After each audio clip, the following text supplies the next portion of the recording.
This is a Reluctant Capitalist Option Trade Review for June 12, 2020.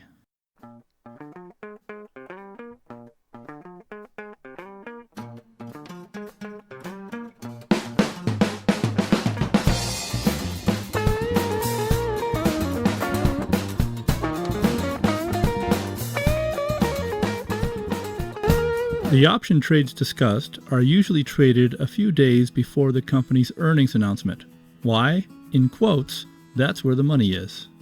This episode will review an option trade executed this week, a naked put option on Lululemon Athletica, and an option plan for next week, a short put on Oracle Corporation. Investing involves substantial risk. This information does not make any guarantees or promises as to any results that may be obtained from using this information.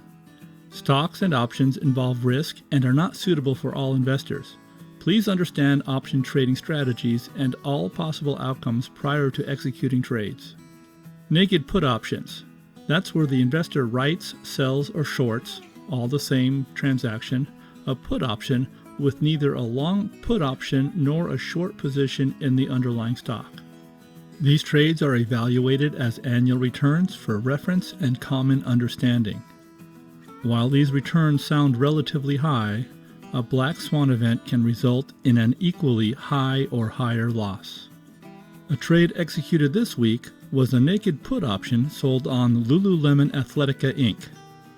A naked put option is selling a put option without buying a long option position or being short the underlying shares. The short put option was sold on June 11th with a strike price of $265 and expiring the next day on June 12th. This trade was made with confidence because there was a 75% probability that the stock price would stay above the lower cone support line. After the earnings announcement, the stock price fell to $296, still safely above the strike price of $265. This trade was made with the will and ability to buy 100 shares at $265 a share in case the stock price dropped below the strike price. On Friday, the stock price closed above the strike price and the option expired worthless, and a net profit of $21 was retained.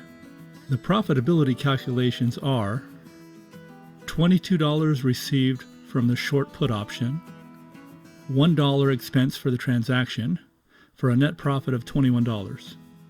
The holding period return on this was 0.08%. This is calculated on a short put option by multiplying the strike price of $265 times 100 shares. Each option contract covers 100 shares of stock. The annual return is 0.08% times 250 divided by 1. This position was held for 1 day. The result is a 20% annual return. The reason 250 days was used as opposed to 365 is that this option position was not held over a weekend, and there are about 250 trading days a year. If 365 days was used, the annual return would have been much higher, but the net profit would remain the same. Now a review of a trade plan for next week. The company is Oracle Corporation with an earnings date of June 16th and an option expiration date of June 19th. The plan is to execute a short put spread for an annual return of 21% or more. Thank you for listening. If you would like to receive a newsletter, subscribe by searching for The Reluctant Capitalist and click on the Google Sites link. Until you decide,